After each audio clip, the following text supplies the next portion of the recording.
would like to tell a few points about Ms. Shuzin Ammo, who is going to speak after this. Ms. Shuzin Ammo, on this Women's Day 2019, is 100% visually impaired, pursuing Masters in Arts from Delhi University. She's a multi-awardee national level bronze medalist, judo player, kabaddi player, marathon runner, mountaineer, cyclist, adventurer, and inspiration to all the girls of Ladakh. So, Ms. Shuzin Ammo, welcome. I would like to welcome you here.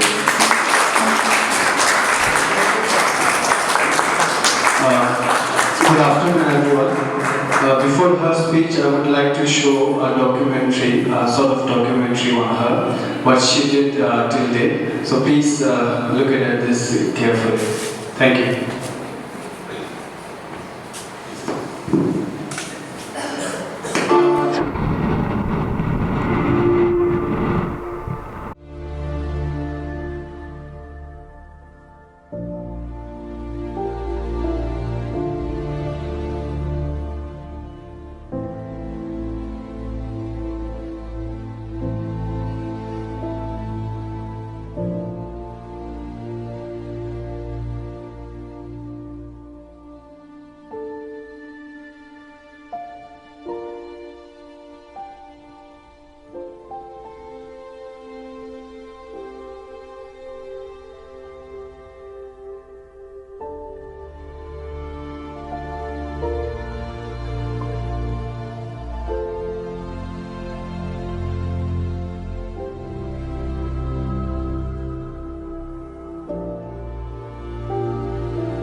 Wrong medicine के कारण जो मेरा eyesight चली गई और आपको थोड़ी जब किसी को दिखता हो तो अचानक से उसकी आंखों की रोशनी चली जाए तो कैसा होगा लाइफ।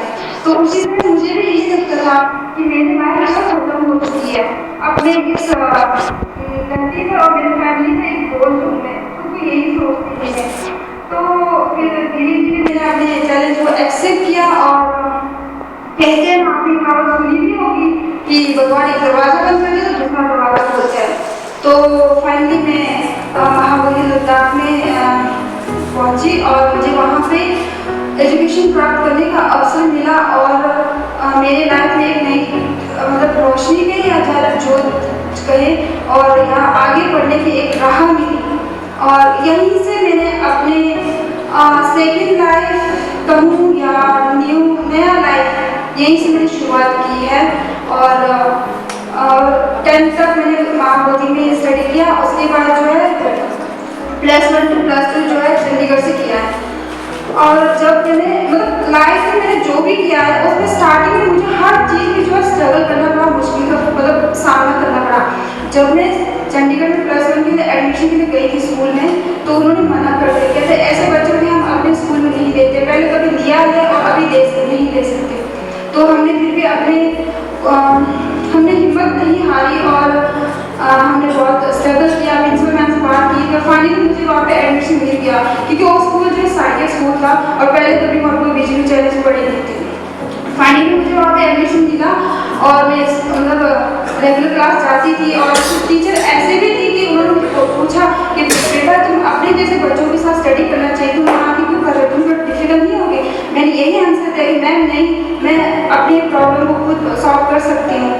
बस उनका में कोई भी आंसर नहीं था। और धीरे धीरे मैं मतलब टीचर आते थे क्लास में, जाते थे, कुछ मतलब कोई टीचर ऐसे थे इग्नोर भी करते थे, बस जस्ट लेक्चर लेके चले जाते थे, कभी प्रॉब्लम नहीं पूछते थे। फिर भी मैंने अपने आप से हार नहीं मानी और मेरे क्लासमेट और मेरे हॉस्टल में उन्होंने मेरी बहुत हेल्प की। फाइनली जब मैंने +2 पास किया और मेरे क्लास में 70 बच्चे थे, only I am the visually challenge, और मैंने अपने क्लास में टॉप किया था।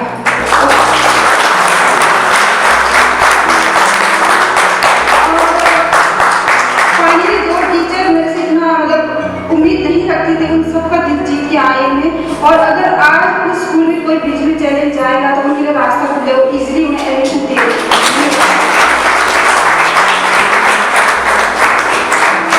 उसके बाद जो है मैंने कॉलेज के लिए दिल्ली चुना। ये मेरे लिए इजी नहीं था। क्यों इजी नहीं था? क्योंकि +2 तक मैं कभी अकेली जाती नहीं थी, मेरे साथ कोई ना कोई होता था, चाहे स्कूल जाओ, चाहे मार्केट जाओ, चाहे जहाँ भी जाओ, मैं कभी हॉस्टल से बाहर अकेली नहीं गई।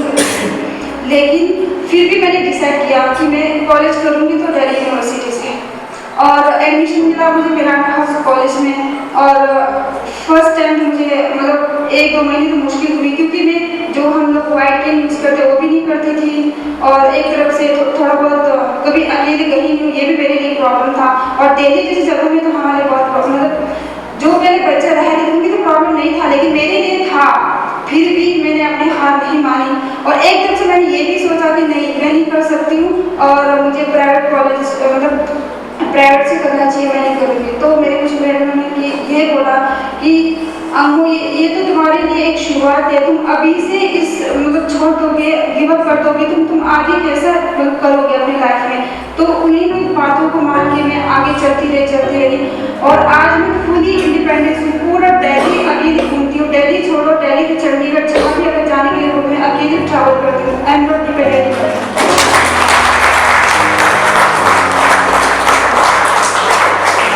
कॉलेज में एंटर करने के बाद जो स्टडी तो मेरी होती है, तो साथ साथ में मैंने एक्स्ट्रा करिकुलर में भी पार्टिसिपेट करना शुरू कर दिया। चाहे मुझे सक्सेस मिले या ना मिले, मैं हर चीज़ में पार्टिसिपेट करती थी। बच्चे बोलते भी थे तो हर किसी में क्यों पूछते हो, मैं बोलती हूँ पूछती हूँ, मुझे सीखने को मिलता है, चाहे मैं जीतूँ ना जीतूँ। ये मेरा एक तरफ से।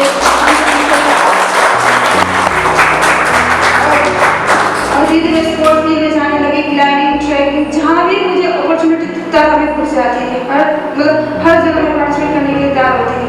और एक साल जैसे सोसाइटी में होते हैं, और फिर डिफरेंट सोसाइटी मतलब कॉलेज में सोसाइटी होते हैं, उसमें भी मैंने एक साल प्रेसिडेंट मतलब संभाला है अभी। और अभी आपने देखा होगा, जैसे अभी यहाँ पे वीडियो प्ले किया था, उसमें मैंने जो अचीवमेंट किया है, तो ये अचीवमेंट जो है मनाली की खरदोना जो मैंने किया था वो मेरे लिए बिल्कुल इजी नहीं था, क्योंकि प्रैक्टिस बिल्कुल नहीं था। जो मेरे साथ थे उन्होंने 1-2 महीना प्रैक्टिस कर रखा था, मैं कभी प्रैक्टिस नहीं, कभी सीधे गई। पहले मुझे डर था कि मैं कंप्लीट नहीं कर पाऊंगी। फिर मैं जब रास्ते में चलते थे अप एंड डाउन, मैं सोचती थी कि यार मैं नहीं कर पाई, मैं क्यों आई। तो लगता था कि यार मेरी लाइफ भी तो ऐसी है, अप एंड डाउन, मैं क्यों गिव अप करूँ। ऐसे करते करते, ऐसे सोचते सोचते मैं मनाली की खरदोना पूरा कंप्लीट किया 10 दिन में। और उसमें रिसेंटली आपने देखा होगा कि सेकंड साइकिल एक्सपीडिशन किया है अक्रॉस द 3 स्टेट। हमने कर्नाटक से शुरू किया, केरला, तमिलनाडु और ऊटी होते हमने मुस्लिम से कंप्लीट किया 6 स्टेट पे। तो आप लोग सोचते हैं ये सब क्यों करते हैं? ये सब इसलिए करती हूँ, ये सब ज्वाइन करने से मेरा फिजिकली के साथ साथ मेंटली में बहुत स्ट्रॉन्ग मतलब मेंटली बहुत स्ट्रॉन्ग हो रही हूँ, और होना भी चाहती हूँ। क्योंकि मुझे लाइफ में और भी स्ट्रगल करना है। स्ट्रगल करने के लिए मुझे जो अपने मेंटली को स्ट्रॉन्ग बनाना है। अगर मैं मेंटली स्ट्रॉन्ग नहीं हूँ तो मैं आगे नहीं बढ़ पाऊँ, क्योंकि लोग बहुत ताने देते हैं। वैसे तो एक तो वुमेन्स में एक तरह से सोसाइटी में कमजोर की नजर से देखा जाता है, और दूसरी तरफ से मैं डिफेंस मतलब चैलेंजर हूँ, डिफेंस एबल हूँ, तो लोग और भी अलग नजर से देखेंगे, क्या करेंगे, कुछ नहीं करेंगे। तो हर लोग सोसाइटी में जितने लोग हैं उनको मैं एक को तो जवाब नहीं दे सकती, एक को तो मैं आंसर नहीं दे सकती। मैं ऐसा काम करना चाहती हूँ जिससे सोसाइटी को उसी के थ्रू मेरा आंसर मिले, हम क्या है।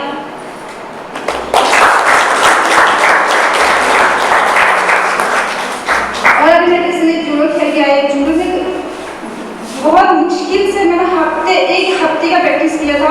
आज जाती थी, 2 दिन नहीं जाती थी, एक दिन 2 दिन नहीं जाती थी। ऐसे में मैं मुश्किल से 1 हफ्ते के लिए प्रैक्टिस गई हूँ और नेशनल लेवल पर मेरा ब्रॉन्ज रहा। लेकिन मैं तो खुश थी, लेकिन मेरे कोच और थोड़ा फ्रेंड लोग मेरे से उससे ज़्यादा गोल्ड मेडलिस्ट का मतलब एस्पेक्ट था वो हो नहीं पाया, उसके लिए थोड़ा बुरा लगा। लेकिन नेक्स्ट टाइम मेरा गोल्ड रहेगा, ये मेरा मतलब मेरे कोच को भी बोला, मेरे फ्रेंड लोगों को बोला है।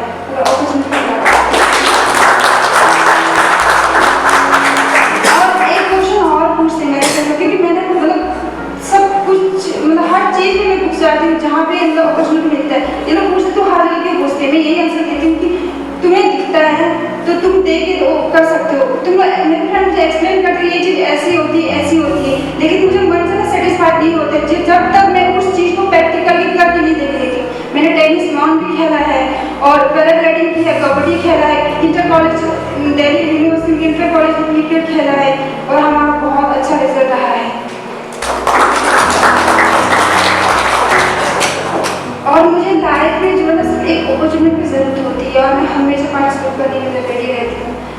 पीपल तो हमेशा कहते हैं ना, लोग तो हमेशा कहते हैं मतलब लोग तो हमें एक डिसेबिलिटी की नज़र से देखते हैं, लेकिन मैं अपने आप को एक एबिलिटी की नज़र से देखती हूँ।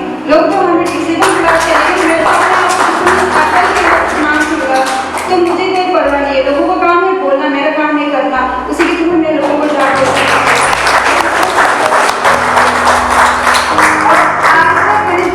किया है। उसमें मेरे मतलब परम पूज्य गुरु संगसना जी और टीचर और मेरे स्कूल की जितने भी सीनियर जूनियर उनका बहुत मतलब हेल्प रहा है और मेरे फैमिली का, और उन लोगों का साथ नहीं हो तो फिर भी मैं आगे नहीं बढ़ पाती।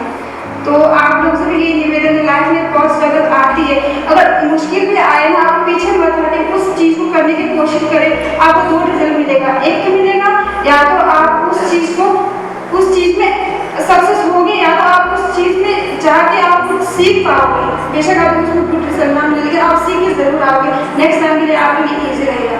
तो please don't give up in any life.